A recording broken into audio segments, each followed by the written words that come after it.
I'd like to offer a quick meditation on meditation in the Buddhist tradition. And I mean meditation, I'm offering a meditation in a different sense of the kind of meditation I'm talking about. I'm offering a meditation in the sense of thoughts, reflections upon this practice, which is not just thinking and reflection. Meditation. Now, we've talked about three broad traditions of Buddhism: the Theravada school, the Mahayana school, and the school that I have the most trouble pronouncing, the Vajrayana tradition. And each of those traditions has a different tradition of meditation. Now, meditation is closely associated with Buddhism. It's a famous and a central part of Buddhism. But as we talked about, as you might expect, it's more central to some of those traditions than others. Like we said, Mahayana Buddhism is more focused on the Bodhisattva than on the Arhat. That is, they're more focused on helping others achieve enlightenment and on worldly means of achieving enlightenment than are the Theravada Buddhists, who are more focused on withdrawal from the world, or at least the physical world, withdrawal from one's desires, withdrawal from everyday pursuits in life to try to achieve enlightenment more focally by meditation. And that's part of the reason why, that's also part of the family of reasons why they put more emphasis on monks and monasteries than the Mahayana school. Because, of course, if the purpose is to achieve enlightenment yourself, first of all, and to achieve that enlightenment by essentially meditation or contemplation, withdrawing from the world, then of course there's going to be a big emphasis on the class of people that uniquely have that privilege to do that. Most people living in the everyday world will not be able to engage in that practice. Okay, so I'm just going to briefly kind of gesture at the Mahayana and the Vajrayana traditions of meditation. They differ from the Theravada tradition in that the Mahayana tradition, you'll often, especially in the Zen school, which we didn't talk a lot about, there will be seated meditation where you are, this is how it differs from Theravada, which we'll talk about in a second. You're often meditating on a truth, a mantra, or a line from a poem or something like that. So there's content to your meditation. Not that there's not content to Theravada, but explicit, focused content, something in particular you're trying to focus on. And the Vajrayana tradition is much more diverse. We're not going to get into the details there. It's much more ritual. It's much more complex, right? So often you'll work through different, imagining different things. You'll even like build structures in your head, or you'll picture different deities in your head as you go through this, and there's a set pattern to doing this. But by far the most popular, at least the most well-known in the West tradition of meditation is the Theravada tradition. Now, it is called, I'm going to share with you the screen so that you can see the spelling. Vipassana. I'm not sure if I'm putting the emphasis on that correctly, or Vipassana, maybe. That means essentially, the way it gets talked about in English is mindfulness meditation. And what Vipassana is, I'm going to stop sharing now. You've seen the spelling. Mindfulness meditation is meditation focused on fully being in the moment. And I don't mean that in a trite sense, but experiencing the moment fully and only experiencing the present moment. That might sound trite, like I said. It might sound easy, or it might sound like a truism. But in fact, I think that there's a great depth to this and a great insight to this. So let me offer my reflections on this. I'd like you to think about how much of your mental life is spent figuratively at least, in other locations and at other times. So I want you to think about that. How much of your mental life is focused, in other words, on times other than the present and places other than where you are currently? Think about that, okay? How often are you thinking about what's going to happen tomorrow or a week from now or a year from now, thinking about your goals for the future, whether that's your 5-year plan or your plan for next week? I personally am thinking, spent a huge amount of my life on the job market in academia, and that was a kind of a hard part of it, was that I felt like I was constantly thinking about the future. You know, I'm applying for this job. What would it be like to have this job? It'll require me moving 1,200 miles, and I'm applying for, you know, in many cases, what was the year I applied for the most jobs? Over 100 jobs one year. And so my mental life was in all of these other locations. What would it be like to live here, to work this job, to work that job? And again, that's in the future and in a different location. Think about how living in the past, right? Where your focus, how much of your daily life is spent thinking about something that happened in the past. Now, if you've experienced some sort of trauma,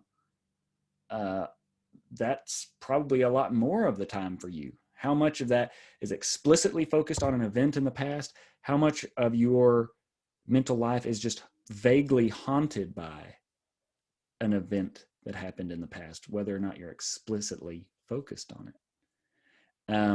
I've had times in my life where I was haunted by nostalgia, where I thought that was the best time of my life. If I could just get back to that sort of thing, things would be good.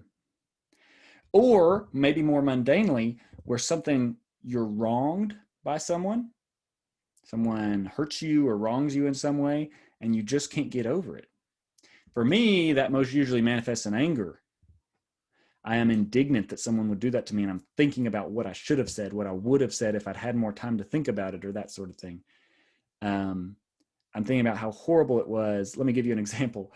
We just moved into this neighborhood, and this is the most salient example for me.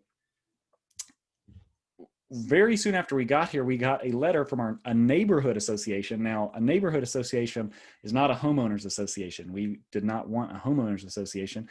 A homeowners association is something that you have to contract into. When you buy your house, you have to sign. Part of the contract is that you are willing to be part of this homeowners association that will penalize you monetarily, and maybe in other ways, if you do certain things. And some of them are better, some of them are more stringent, some of them are more looser. Sometimes it's like you have to keep your hedges this high, you have to keep your grass this low, etc. Keep your cars parked off the street, blah, blah, blah. And if you don't, then because you've signed that contract, you can be monetarily fined. This is what we got a letter from is a neighborhood association, which has zero authority or power to do any of that. They're just really rude, right? So we had barely been here. It's in the middle of a pandemic. We were remodeling the inside of the house, and we got this letter about our hedges being too high.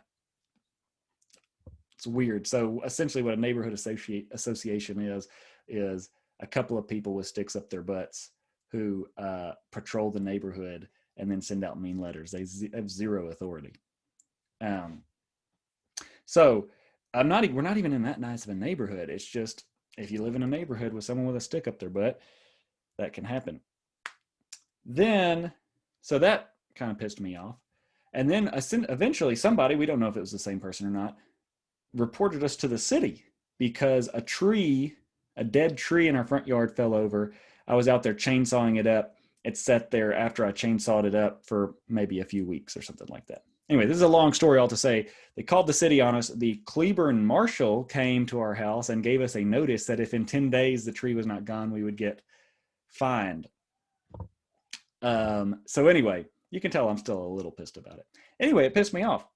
It pissed me off. Not that the marshals were doing their job. That's their job. That's the law in Cleburne. They've got to enforce the law.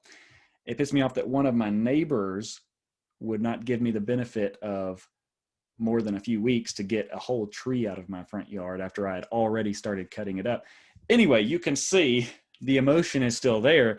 But when I think about it, again, my attention is not necessarily in another place, because that spot is, 20 yards from me right now. but it is on another time. My attention, in fact, in some sense, and I don't mean this in a trite sense, I'm living in the past, in that all of my attention when I'm thinking about that is in the past. And you can waste, you clock yourself sometimes when you're brooding over something like this, how long you spent not living at that time. So my point here is, it is not an easy thing or a natural thing for us to do, to live in the present moment and the present place. And so you do have to practice it. And that is what this mindfulness meditation is, or that's where it starts from. So there's a few different ways you can do this. Part of it could just be sitting quietly. There's not any strict rules to this, but I think the general advice is be in a quiet place where you're not going to be disturbed, where you don't have to move and be dealing with normal problems of your life. Some people like to be out in nature, whatever. You don't have to be eyes closed, eyes open, eyes half open. But the point is, often you'll start by just breathing and kind of paying attention to your breathing. And try to get your focus on that breathing and on the regular breathing. And eventually what you're doing is you're not trying to have no thoughts, but you are trying to watch your thoughts almost impersonally. So this is one thing that people are aiming for sometimes, not only to watch your own thoughts as they happen, but to ultimately get to a point where you're not having thoughts, you're sort of like one with the present moment and place, right? Your thoughts maybe could be thought of to be separating you from that time and place. So I just described one way you could do that by seated meditation. Another practice that Theravada Buddhists will often employ is walking meditation, where you're slowly and kind of solitarily walking as you meditate. So there's movement to it, but what you're doing is you're trying to, focus on your right step as you step on your right foot, your left step as you step on your left foot, and so on. And in that way, and by that rhythm, and maybe even by the movement, be able to fully be more aware of what's happening in the moment at the place. I find this sometimes just about thinking in general. Sometimes I can think better when I'm walking, because just that small amount of almost automatic movement that you don't have to think about can kind of give your body something to do, so that I don't know, if you're a little ADD, your body's doing something and your mind can kind of free up to do its thing as you're thinking. It's not about meditation. It's just about kind of thinking something through. And yet it's not so complex as running, where your attention is on, whatever, not dying, or where you're going to go or whatever. Okay, so that's a second type of meditation, mindfulness meditation. But again, the aim is the same, is to be fully focused on the present moment and the present place, right? To be fully aware of where you are. So that's what it is, and that's the goal. Now, let me talk about this real quick. In recent years, maybe, sorry, my camera's not focusing. I would call it, maybe, it seems like most of the research has happened in the past 20 or so years. They've done some actual empirical research on mindfulness meditation, and on what they've discovered is that it has a lot of benefits for people. And so this is part of the reason you see meditation popping up. I saw it the other day in a Peloton commercial. I don't know if y'all are aware of Peloton. I guess it's because I watch Hulu or something, but these Peloton commercials come up. It started as like an exercise bike thing, but now it's like it seems like it's trying to become a more comprehensive workout, health in general system, because it's not only about working out, but diet now. And in the commercial, they had someone doing guided meditation through Peloton. And I think it's partially because of these health benefits that have been touted. So let me read off some of these to you that I've been researching. The first one is that it reduces stress. And this can be kind of gauged by your cortisol levels. So it's not just reported stress levels, right, which can be faulty, right? You could have a placebo effect or something like that. I guess there could be placebo effects even with cortisol levels, but there's less room for error. In fact, in one study, I think it was 2013, they found comparing a group of people who had meditated for however many weeks to a group of people who were medicated and were undergoing psychological treatment that was not mindfulness meditation. They found that the mindfulness meditation actually reduced stress more than either medication or these psychological treatments. Now, think about what I was talking about, what I was kind of reflecting on about mindfulness meditation, and how so much of our attention is on things that are not happening here or now. That's a ton of our attention. And how meditation is meant to guide your attention back to the present moment and the present place. Okay, so think about how that could affect, or let's try to conceive of an explanation for why that could lower your stress levels. Can you think of it? I mean, it seems pretty obvious once you reflect on it a little bit that, of course, you're going to be far more stressed out thinking about something that you cannot control than about something that you can. This is just, I'm kind of spitballing here. I think this is probably part of the explanation at the very least for why mindfulness meditation can reduce your stress. Because if your attention is on something in the future or the past, something not geographically near you either, that's far more likely going to be something that you have less control over, far less control over. And yet you're emotionally attached to it. You want it to be a certain way, or you want it to have been a certain way if we're talking about the past. And so that's going to create a lot of stress. You're trying, in some sense, your emotions and your desires are pulling you in a way towards something that you cannot control. And of course, that's going to give you anxiety and stress. Whereas if you reduce your attention down to the present moment and the present place, you'll be able to lower your stress because you're not thinking about all of those things which far more often you can't control or you have far less control over. Okay, so they did a 2005 study where they saw that mindfulness meditation increased self-esteem. And I'm going to include this with the third benefit: it reduces depression. They've done this in studies. And again, they saw, I think there's a study at the University of Exeter, maybe. They even compared it to medication and saw that the mindfulness meditation worked better, especially because the people were able to avoid brooding, that's what they called in the study, more than the people who were on the medication. The medication didn't stop them from brooding over things. Okay, so those two things together, again, increasing self-esteem, reducing depression. I think you can imagine too why that might be. And I've talked to one of my therapist friends about this.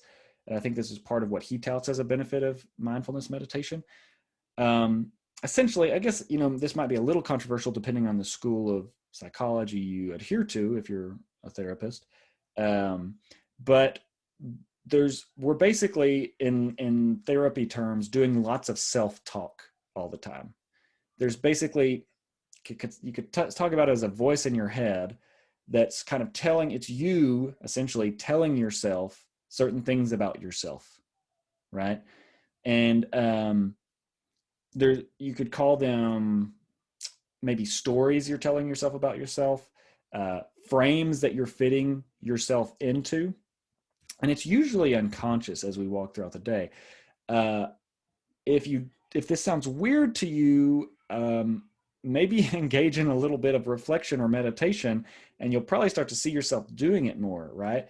As you walk through the day and someone insults you, here's the way to say it. What explains why an insult will affect one person one way and another person another way? It's because those two people are telling themselves different stories about themselves and the nature of the insult. One person will just say, "Oh, whatever, water off a duck's back. I mean, this person clearly has a problem." And one person will say, "Holy crap, maybe I am a miserable piece of crap," like they just said, different people, you've probably seen this in your experience with people, will take more responsibility for things that happen around them. If you have kids, sometimes kids will differ in this, you know, especially like first child, second child stuff. And they're telling themselves stories about what they're responsible for, etc. And basically, one of the reasons I think that mindfulness can increase self-esteem, reduce depression, is because you're becoming more aware of those stories you're telling yourself and of those frames you're seeing everything through, right? And once you become aware of them, they kind of lose some of their power, right? Okay, 2007 study showed that mindfulness could increase your attention span. This is related, I think, to some studies that show, these are also pretty recent studies that show willpower being like compared to a muscle rather than a fixed capacity. So it's a capacity, willpower is a capacity that you can increase with practice, which who would have thought that like practicing exerting your will against your desires is actually something that can have results, and those results being increased ability to do that thing, right? So like when you work a muscle, the way muscles work is if you work it in the right way, you're going to be able to do more of that kind of work with that muscle the more you do. 8 reps one day, 10 the next week, 12. I mean, again, it's not like a perfect 1-to-1, 1/1 slope, but practice makes you better at the thing, and that's how willpower works. Weirdly enough, practicing it makes you better at it. And so you can see how the same thing could easily be true for attention, which does involve, crucially, a lot of willpower. And so practicing the attention in mindfulness, and I would argue that that's a 2007 study. This is even more important today as our attention spans are just being destroyed, just totally destroyed by the internet and our smartphones. Mindfulness meditation has been shown to help people get better sleep. To control pain even. So they even were able to do brain scans on people who had done mindfulness meditation, compare them to people who hadn't, and they actually had less of the activity in the pain center of their brain for similar stimuli, right? And I think a part of that, let me just offer, we're going to finish this video up real quick, but have you ever wondered if you've been around kids at all, especially real small children? There's this really weird thing about kids that they don't seem to feel pain in the same way as adults. Now, by the time they get like 4 or 5 or 6, and especially if their parents have been reacting to them every time they get hurt in a way that shows them that they're supposed to be freaking out when they get hurt, then they'll start to, cry at everything or whatever. But smaller kids, and especially if you're not priming them by reacting before they react when they get hurt, they don't seem to respond to pain in the same way. And it's like, think about when they get sick. Now, partially it's that the symptoms are not as bad for kids, but it seems like my folk theory about why this is that